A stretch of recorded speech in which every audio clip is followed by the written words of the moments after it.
Shalom, shalom, bien-aimé. Je crois par la grâce de Dieu que tu vas bien et que le Seigneur t'a fait beaucoup de bien pendant la semaine. Et je voudrais qu'ensemble on puisse lui rendre grâce ce matin. Père, nous sommes reconnaissants pour la vie qui coule en nous, reconnaissants pour la vie Zoé qui coule en nous. Nous sommes reconnaissants de ce que tu as fait de nous, des enfants de Dieu, des fils de Dieu. Nous sommes reconnaissants de ce que tu nous tiens par la main et que de bout en bout tu nous conduis. Quelle grâce et quel privilège que d'avoir ton esprit en nous. Père, nous sommes heureux de t'appartenir et nous voulons chaque jour marcher à ta suite. Conduis-nous, guide-nous, tiens-nous par la main et fais véritablement de nous des faiseurs d'exploits dans notre génération pour la seule gloire de ton nom. Merci Seigneur de nous garder dans ta présence. Au nom puissant de Jésus le Christ. Père, nous t'avons prié avec action de grâce. Amen.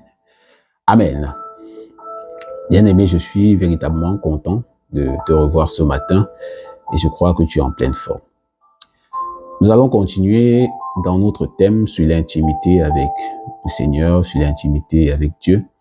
Et depuis plusieurs semaines, nous parlons de l'importance de la parole de Dieu. Et la semaine dernière encore, nous en avons parlé. Nous avons parlé de la connaissance des Écritures qui nous donne au finish d'entendre la voix de Dieu, quitter du logos au rhéma, quitter de la loi ou des Écritures physiques pour véritablement entendre la voix de Dieu en ce qui nous concerne personnellement.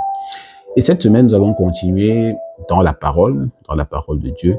Et nous allons voir 3 choses que la connaissance de la parole de Dieu te permettra de mieux faire, 3 choses que la parole de Dieu te permettra de mieux faire. Et en premier lieu, nous allons parler de la prière, La parole de Dieu te permettra de mieux prier. La parole de Dieu te permettra de mieux prier. Nous allons regarder le texte de Matthieu 6, à partir du verset 7 jusqu'au verset 9 ou 11.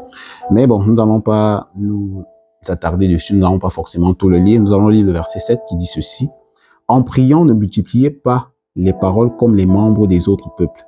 Ils s'imaginent en effet qu'à force de paroles, ils seront exaucés. » La prière n'est pas forcément une multiplication de paroles.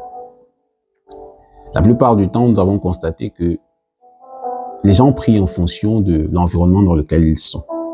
C'est-à-dire que la communauté dans laquelle un individu se trouve va le pousser à prier d'une certaine façon. Et lorsque tu vas observer dans chaque communauté, chaque groupe religieux, tu vas voir que les gens prient d'une certaine façon, mais tout cela est fonction du groupe dans lequel ils sont. Mais le Seigneur voudrait véritablement que lorsque nous prions, que nous n'appuyions pas d'abord sur l'environnement, mais sur sa parole. Il est important chaque fois que je veux prier de m'appuyer sur une parole de Dieu ou bien sur un verset de la Bible pour pouvoir prier. Et donc le Seigneur nous dit de ne pas multiplier de vaines paroles comme les gens le font, mais véritablement, en fait, de prier d'une certaine façon. Et là, il va montrer à ses disciples comment prier. Et comment prier, il va dire, quand vous priez, dites notre Père qui est dans les cieux. Donc, je voudrais dire à quelqu'un ce matin qu'on prie Dieu le Père par le Saint-Esprit au nom de Jésus. On prie Dieu le Père par le Saint-Esprit au nom de Jésus-Christ. Donc, il est important, lorsque tu pries, de t'adresser à Dieu le Père.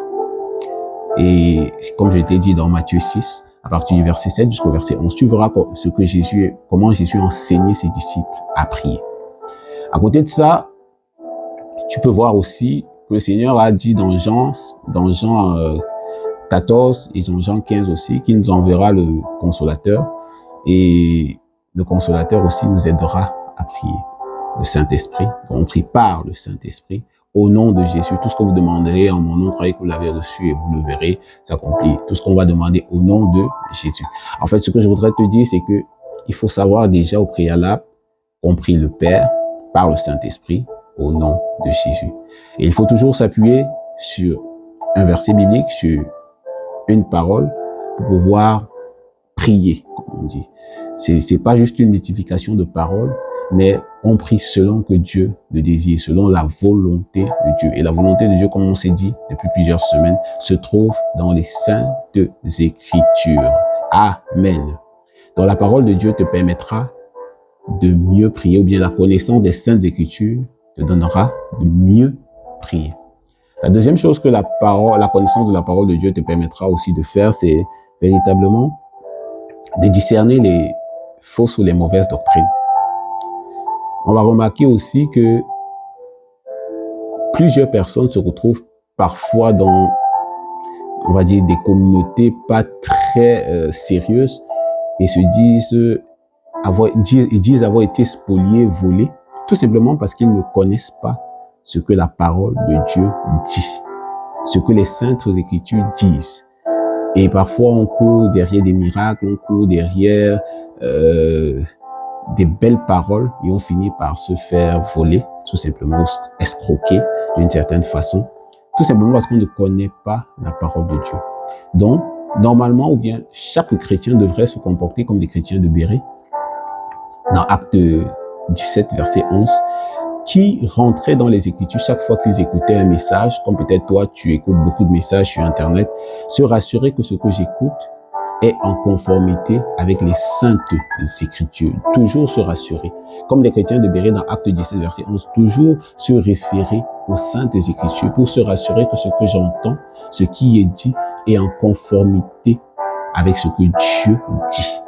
C'est très important. Donc la deuxième chose, c'est que la parole de Dieu t'évitera de tomber dans des fausses doctrines ou bien encore de suivre des fausses doctrines, des mauvaises doctrines. La troisième chose que la parole de Dieu fera, ou bien la connaissance de la parole de Dieu te permettra de mieux faire, c'est d'identifier, comme tout à l'heure j'ai dit, la troisième chose est liée à la deuxième, c'est-à-dire que non seulement elle te permettra de discerner les fausses doctrines, mais elle te permettra aussi, la connaissance de la parole de Dieu te permettra aussi d'éviter d'entraîner les gens dans une mauvaise doctrine. Parce que justement, toi aussi, tu peux être le problème. Avoir lu la Bible peut te pousser à dire, bon, je connais ci, ou bien être tombé sur un verset, et tu as interprété ton verset d'une certaine façon, et tu es sûr, convaincu, que voilà comment les gens devront faire désormais, voici ce qu'il faut. Mais je voudrais déjà te dire que la connaissance de la parole de Dieu te permettra d'éviter d'entraîner les gens dans une fausse doctrine. Parce qu'en fait, la Bible explique la Bible. Et la connaissance générale de cette parole te permettra véritablement de connaître le contexte de chaque texte. Et ça te permettra aussi, comme je l'ai dit, d'éviter d'entraîner les gens dans des doctrines qui ne sont pas forcément de Dieu. Parce que véritablement, comme je te dis, la Bible explique la Bible. Et il ne suffit pas de tomber sur un verset pour croire que j'ai toute la vérité au sujet du verset. En fouillant la Bible, en lisant la Bible de manière générale, complète, tu vas te rendre compte qu'il y a des versets qui expliquent d'autres. Et ça te permettra d'avoir une vision beaucoup plus claire. À côté de ça, tu peux décider aussi, lorsque tu lis un verset, pendant que tu l'étudies, de l'étudier avec plusieurs versions de la Bible. Tu peux avoir Louis II 21, Parole de vie, français courant, Semeur. En fait, il y en a tellement. King James, pour te rassurer effectivement que tu es dans la pensée de Dieu et que tu n'es pas outre tes pensées à toi. Donc, ces trois choses que je voulais voir avec nous ce matin, c'est-à-dire les trois choses que la parole, la connaissance des Saintes Écritures nous permettra de mieux faire. La connaissance de la parole de Dieu ou des Saintes Écritures nous permettra de mieux prier. 1. D'éviter de suivre des fausses doctrines. 2. Et d'éviter d'entraîner les gens dans des fausses doctrines. 3. Sur ce matin, je te souhaite une belle semaine et je prie que le Seigneur te garde pleinement dans sa présence, te fortifie, t'étire et te donne de voir des choses comme il les voit au nom puissant de Jésus. Ciao, ciao. Bye bye.